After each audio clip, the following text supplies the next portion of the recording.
Hai semuanya, balik lagi sama Calon Sarjana. Di dunia digital yang penuh dengan kreativitas dan juga hiburan, ternyata banyak nih teman-teman menyimpan sisi gelapnya tuh guys. Bahkan bisa jadi beberapa YouTuber di homepage kalian di masa depan bisa menjadi psikopat gila seperti orang-orang ini. Soalnya, di balik konten-konten menghibur mereka, ternyata ada video yang sengaja mereka upload sebelum melakukan tindakan mengerikan. Hai, gua Andre dari Calon Sarjana dan inilah guys beberapa rekaman YouTuber yang mereka abadikan sebelum melakukan aksi kejamnya. By the way, kalau kalian suka dengan tipe video seperti ini, jangan lupa kasih like, share, dan juga subscribe-nya ya. Nomor 5. Elliot Rodgers. Siapa yang bakal menyangka kalau kesendirian bisa ngebuat seseorang nekat untuk melakukan hal yang sangat mengerikan. Kalian harus denger nih guys kisahnya Elliot Rodgers kali ini. Jadi dia tuh lahir pada tanggal 24 Juli 1991 di Inggris ya. Elliot sebenarnya itu besar di Hollywood, di mana merupakan putra dari Peter Rodgers yang merupakan asisten sutradara dari film Hunger Games. Dia tinggal bersama dengan ibu tirinya yang juga merupakan seorang artis dan sudah lama hidup di Los Angeles. Keluarganya pindah ke sana sejak usianya masih kecil banget. Nah, seiring bertambahnya usia, Elliot ini tuh mengalami kesulitan untuk berinteraksi dengan orang lain, terutama dengan perempuan ya. Dia sama sekali nggak punya teman nih guys, atau bahkan pacar. Semua itu bermula setelah kedua orang tuanya bercerai saat usianya masih 7 tahun. Sejak itulah, bulian sudah jadi bagian dari kehidupannya, yang bahkan membuatnya hidup bener-bener sendiri. Nah, sampai sini teman-teman kebayang nggak? Kalian tuh nggak punya teman sama sekali, gimana rasanya? Nah, waktu beranjak remaja, Elliot mulai mengekspresikan perasaannya itu melalui video-videonya di YouTube. Semua tipe videonya tuh sama guys. Dia menghadap ke kamera sambil ngasih kata-kata mutiara kayak begini. But, as I've always said, a beautiful environment is the darkest hell if you have to experience it all alone. And my problem is girls. I'm doing a lot of thinking about how sad and unfair my life has been. All because girls haven't been attracted to me. Sayangnya, semua yang dilakukan tuh tetap membuatnya kesepian dan juga frustasi. Dia udah nyoba semua cara bahkan sampai memperbaiki penampilannya dan juga beli mobil baru. Harapannya sih seenggaknya ada cewek lah yang bisa terima dia. Tapi apakah cara itu berhasil? Enggak teman-teman. Di usianya yang masih muda ini, Elliot juga sampai mengalami masalah kesehatan mental dan mulai berkonsultasi dengan psikiater. Namun sayangnya, dia menolak untuk ngikutin pengobatan yang sudah diresepin. Waktu terus berjalan dan mentalnya pun semakin terpuruk karena nggak tahu bisa cerita ke siapa lagi. Bahkan kemarahannya semakin meningkat tuh guys ketika ngeliat pasangan-pasangan bahagia yang ada di sekitarnya setiap hari. Dalam dirinya ini dia makin ngerasa tuh, aduh hidup tuh nggak adil banget. Rasa itu terus dipupuk guys sampai akhirnya perasaannya terhadap perempuan berubah menjadi kebencian. Pada tahun 2014 setelah serangkaian pengalaman negatif dan juga kegagalan dalam menjalin hubungan, Elliot merencanakan tindakan balas dendam yang sangat mengerikan. Persis 1 hari ini sebelum kejadian tragis ini, dia ngupload video ke YouTube yang nyeritain tentang hal yang bakalan dia lakukan. Kalian tonton dulu deh teman-teman. Hi, Elliot Rodgers here.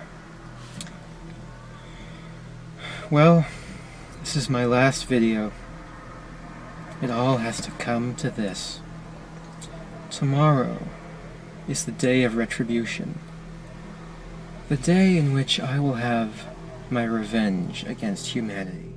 Ever since I've hit puberty, I've been forced to endure an existence of loneliness, rejection, and unfulfilled desires, all because girls have never been attracted to me. On the day of retribution, I am going to enter the hottest sorority house of UCSB.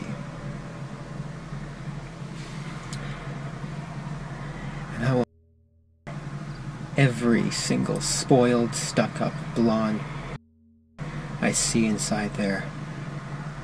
All those girls that I've desired so much, they would have all rejected me and looked down upon me as an inferior man if I ever made a sexual advance towards them,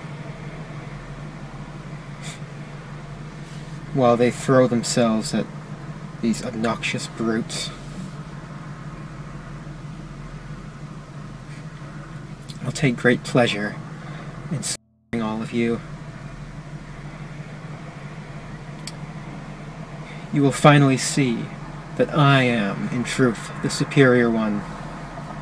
The true alpha male.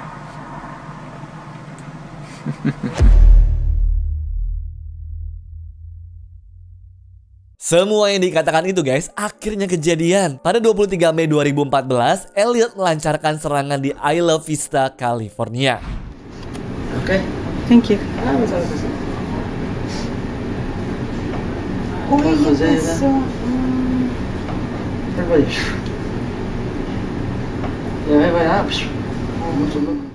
Dia nyerang secara brutal tuh, dimana dimulai dengan menikam 3 teman sekamar di apartemennya sebelum lanjutan keluar dengan mobil BMW-nya.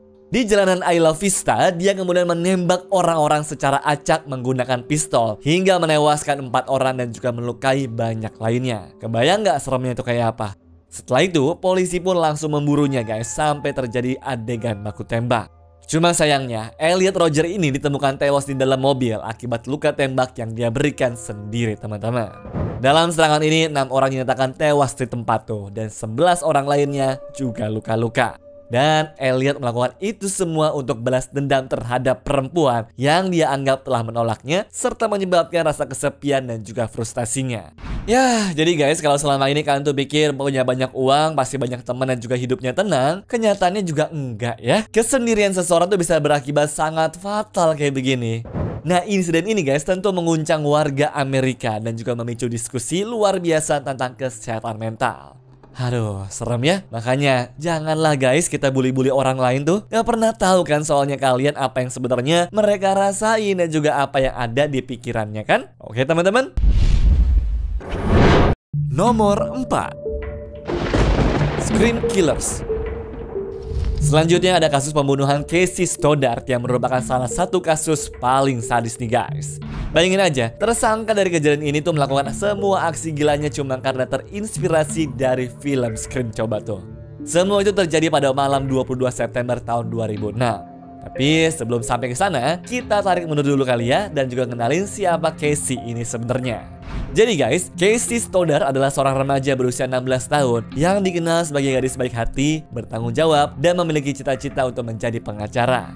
Dia anak yang sangat periang dan juga dicintai oleh semua teman-temannya tuh karena punya selera humor yang bagus. Intinya harusnya sih ya nggak ada yang benci lah sama nih orang. Sedangkan pelaku kejinya itu adalah teman baiknya sendiri di sekolah. What is supposed to happen tonight? So hopefully we can move along. Everything will go smoothly. We can get our first kill done, started, and we can keep going. Dia adalah Brian Draper dan juga Tori Adamczyk yang berbeda 180 derajat dengan Casey, di mana dua sahabat ini merupakan teman sekelas yang dikenal sangat suka film-film horor tuh dan punya ketertarikan dengan hal-hal berbau dark. Bahkan kita bisa ngeliat kan guys di lokernya, semua isinya tuh guys adalah poster-poster film horor. Persis sebelum hari kejadian, dua orang ini tuh emang sengaja bikin video di mana di situ tuh dia cerita-cerita tentang keinginannya. Cuma salah satu yang menarik adalah vlognya tuh guys di perjalanan pergi ke rumah Casey. Victim and sad as it may be, she's our friend. But you know what? We all have to make sacrifices. Our first victim is going to be Cassie Stoddart and her friends. Turn your brights off. Yeah, we'll find out if she has friends over. She's going to be alone in a big, dark house out in the middle of nowhere. We're not going not to get caught, Ryan. If we're going for guns, we're just gonna grab the guns and get out of there. Ready and leave. We're going to make history. We're going to make history. For all you FBI agents watching this, you weren't quick enough. We weren't quick enough and you weren't smart enough. And we're going over to Dave Nixon's house. We're gonna go snoop around over there and try to see if she's home alone or not. And if she's home alone, splat! She did. Don't put your humor into this, Ryan. I'm not putting any humor into it. Yep. People will die. Memories will fade. Memories will fade. I wonder what movie you got that from, Brian. Myself. That was myself. No wonder it was so lame. Okay, we're on our way, and I'll let you stay tuned. We're almost there. Dixon's house. It's clear out there in the pasture. We've already snooped around her house a couple times. She's not home, so we're gonna go to the church over there, and we're gonna call a girl and a guy named Cassie and Matt. They're our friends, but we have to make sacrifices. So I feel tonight it is the night, and I feel really weird. It's at my stomach and stuff, and I feel like I want to. We're gonna go over to Cassie and Matt's house. If they're home alone, we're gonna. In Cassie's house, Matt is there. Matt is there. Sorry. We're gonna knock on the door. We'll see who's there. We'll see if their parents are home or not. If they're home alone, we will leave our way, and then we will come back in about 10 minutes. We'll sneak in through the door because chances are they're probably in Cassie's room. So we'll sneak in the front door.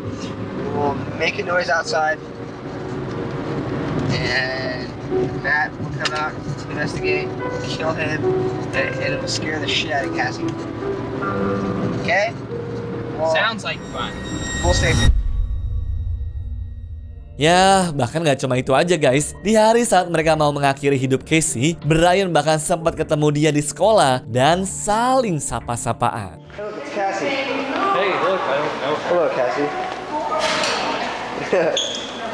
I'm getting you on tape, okay? Say hi, please. Hi. Okay, see ya. Setelah ketemu Casey tadi, dua maut ini pun skip buat masuk kelas dan memilih buat pergi ke perpustakaan untuk mematangkan rencananya. Dari senyuman mereka, kelihatan banget kan psikopatnya guys. Sekarang kita lompat kali ya ke malam harinya, atau lebih tepatnya itu guys, sekitar jam 9:54 malam. Mereka berdua akhirnya sampai di rumah Casey karena memang diajak buat nonton bareng. Kebetulan rumah neneknya tuh kosong karena mereka lagi pada pergi keluar kota. Awalnya semua baik-baik aja guys karena mereka tuh nonton film Kill Bill volume kedua. Cuma di tengah-tengah filmnya, Brian dan juga Tori ini berpura-pura pergi ke bioskop. Tetapi sebenarnya mereka tetap berada di sekitar rumah. Nah, saat si Matt ini meninggalkan rumah, Brian dan juga Tori matiin listrik rumahnya tuh guys untuk nakut-nakutin si Casey. Keduanya kemudian nunggu momen sambil membawa pisau gitu guys. Mereka berdua lalu bersembunyi di lemari. Nah, setelah memastikan Casey sendirian, the rapper kemudian membuka pintu lemari untuk ngagetin si Casey yang sedang berbaring di sofa. Mereka kemudian menyerangnya dengan menusuknya sekitar 30 kali dengan 12 luka yang sangat fatal.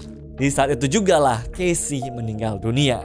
Sedangkan Bill dan juga Tori malah kelihatan bangga tuh guys karena sudah membunuh temannya. Just Cassie, we just left her house. This is not a fucking joke. I'm shaking. I stabbed her in the throat and I saw her lifeless body just disappear. Dude, this Cassie. 2 hari kemudian sang nenek pun akhirnya pulang dan langsung nelpon 911. What's going on? Somebody looks dead on my phone. Oh my God, it's my cousin's daughter. I need an ambulance. Let me get you order medical. Stay on the line. Oh God, oh my God, oh my God, oh my God. Get everybody out. There's a girl dead on my floor. Honey, is she breathing? No, she isn't. She's cold. Oh my God. She's cold as cut. She's cold. Okay, do you want to start CPR? Her fingers are blue. Okay, how old is she? She's 16, 17. And her mom just drove up here. She's dead. Okay, hon, we're gonna get him coming, okay? Oh my God, okay. Barulah di tanggal 27 September 2006, Brian dan juga Tori ditangkap tuh guys serta didakwa dengan pembunuhan tingkat pertama. Selama interogasi, keduanya saling menyalahkan, di mana Brian mengklaim bahwa dia ini terpaksa menikam Casey berdasarkan perintahnya si Tori. Intinya, mereka ini adalah orang-orang psikopat ya. Your head was like this, your eyes were wide open, your chest was moving, I watched him do it once, and I'm like, what's going on? This isn't supposed to happen. It's supposed to be a joke. Just Cassie, we just left her house. This is not a fucking joke. I'm shaking. I stabbed her in the throat and I saw her lifeless body just and disappear. Dude, I just killed Cassie. Makanya nggak mengherankan kalau pengadilan pun segera memberikan hukuman penjara seumur hidup tanpa adanya kemungkinan bebas bersyarat. Nomor 3, Vote Section 07.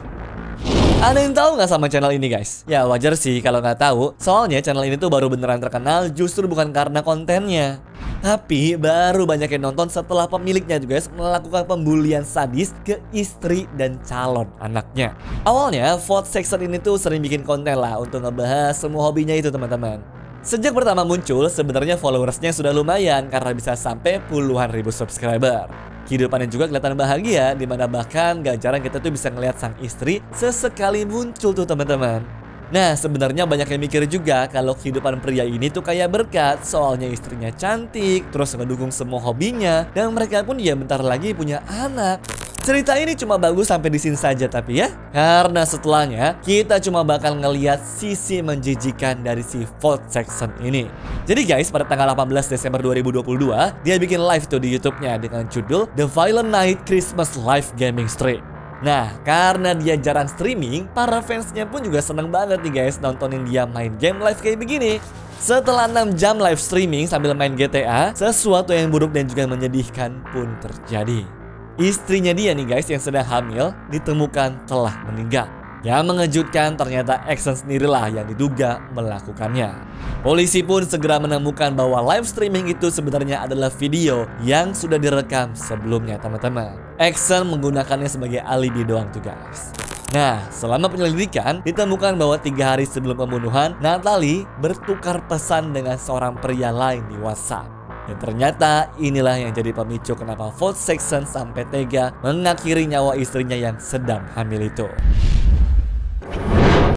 Nomor 2, PK Erik Auvinen.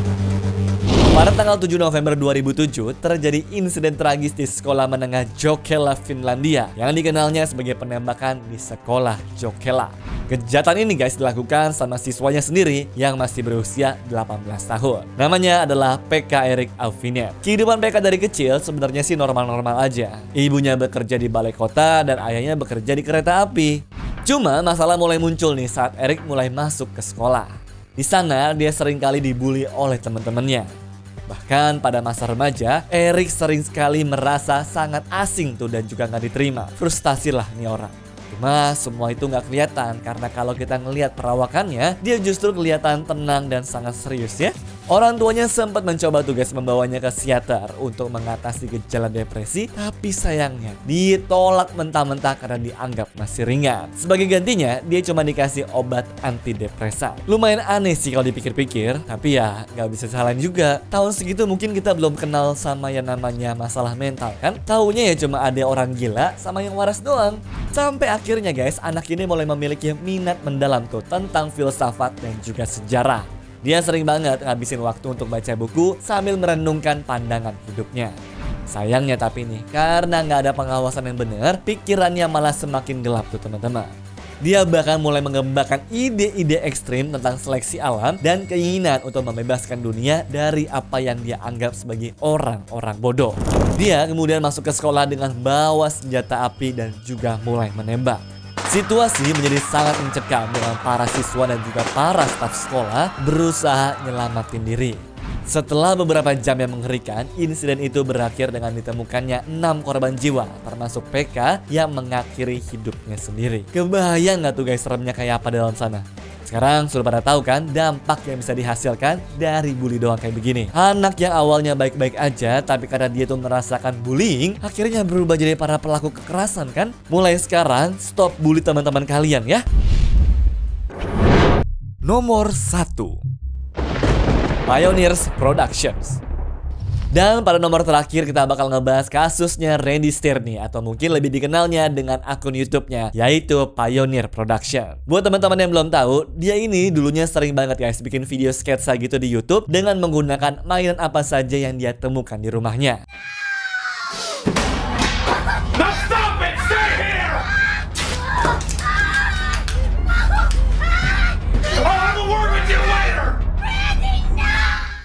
Meskipun produksinya terkesan murah, tapi kontennya tuh cukup menghibur dan terlihat seperti seorang anak yang cuma bersenang-senang di YouTube aja gitu guys. Namun seiring berjalannya waktu, hubungan Randy dengan karakter-karakter fiksi yang dia gunakan mulai berubah. Dirinya mulai mengembangkan ketertarikan yang berlebihan tuh terhadap salah satu karakter dari kartun Danny Phantom yang bernama Amber McLean. Gak sembarangan suka doang tapi ya. Di sini gue mau jelasin guys kalau si Randy ini bakal ngerasa jatuh cinta dan percaya kalau Amber ini adalah jodohnya. Udah mulai pusing kah teman-teman? Nah, untuk wujudin cintanya ini guys, Randy yang emang suka banget sama animasi mulai tuh bikin video series berjudul Amber's Ghost Squad, di mana semua karakternya mirip dengan Amber. Nah, pada seriesnya kali ini dia menggabungkan tuh sketsanya dulu dengan ditambah dengan kemunculan sosok Amber. Pada episode finalnya, Randy membunuh semua karakter dan membakarnya dalam sebuah kota. Sampai akhirnya cuma Amber dan Randy lah yang hidup. Setelah seriesnya itu selesai, video-video yang diupload sama Randy mulai gak karuan. Karena obsesinya sama si Amber tuh makin absurd, bahkan ngebuat akun-akun Twitter untuk setiap karakter dalam dunia Amber ciptaannya itu. Dia ini bahkan berganti-ganti guys akunnya untuk ngobrol di sana dengan dirinya sendiri. Jadi kalau udah perbincangan, ya sebenarnya si Randy tuh lagi ngomong sama Randy sendiri, tapi dengan akun yang berbeda aja teman-teman. Dari sini kita semua udah bisa tahu lah ya kalau kesehatan mentalnya tuh udah cukup buruk. Bahkan gak lama setelah itu dia punya keinginan nih yang sangat aneh, yaitu membunuh tuh teman-teman. Kalian lihat deh videonya. So here's the deal. Got a 1983 quarter right here. You believe in fate? Here's the fate test. I'm gonna flip this 3 times, or the best out of 3 rather. And if it's heads, I'll do it here. If it's tails, supermarket. That is a tails, folks. Tails.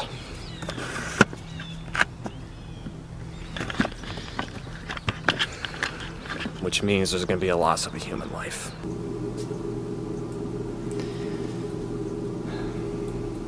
It's fate. It's destiny. Selama beberapa minggu ke depan banyak banget nih dia upload video yang aneh-aneh. Mulai dari latihan menembak botol air sampai berpose sok-sokan kayak lagi megang senjata seperti ini.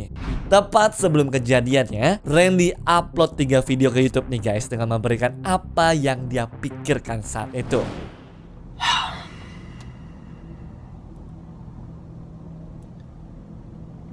Brings back memories, doesn't it? What happened? What the f*** happened, man? I swear to goddess, what the hell happened? So, this is surreal right now, but I can't believe I'm saying this, but I think this is gonna be my last video. I'm not gonna sit here for like 2 hours and talk about regrets or what I wish I could have done and all that shit. I'm just gonna sit here for probably an hour and just talk to you one last time, just say whatever else that comes to mind, and that will be it. I probably won't post another video of me on camera after this again. I might, for all I know. I don't know for sure, but the way I see it is this is it. And look at everybody in this parking lot just going about their daily routines, not thinking about dying, not thinking about hating people, not thinking about wanting to shoot people. What shocked me more than anything was like when I started showing who I really was and like showing the darkness in me and then all like the hatred in me and all this like on social media and everything, nobody really left. Like they still supported it. Which I was like, wow, I really manipulated these people. That's amazing. It's all thanks to Amber. It's insane. And granted, it's thanks to people who have watched me over the years too, but Amber changed everything. All goes back to her. A fucking cartoon. Just looking at everyone at the supermarket. The managers coming in. Da-da-da-da-da. Just messing around, talking about this and making fun of this or bitching about that or whatever. And it's just like 4 more nights your whole lives are going to be turned upside down. Because of me. I'm gonna f*** your life up. Dan tibalah tanggal 7 Juni 2017. Sekitar pukul jam 11 malam, Randy menghadiri shift terakhirnya di supermarket tempatnya bekerja. Dia kemudian nutup semua pintu keluar darurat dan mengunci semua pintunya. Sambil berjalan ke lorong, Randy pun mengeluarkan 2 shotgunnya tuh guys, dan langsung melakukan tindakan yang disayangkan kepada 3 rekannya. Belum puas dengan 3 orang itu, dia juga menghancurkan semua barang-barang di sana dengan total 59 tembakan yang dikeluarkannya. Sebelum akhirnya peluru yang ke-60 diarahkanlah ke dirinya sendiri dengan menarik pelatuknya untuk yang terakhir kalinya. Anyways, cukup sampai di sini ya guys video hari ini. Sampai jumpa di video selanjutnya. Dah.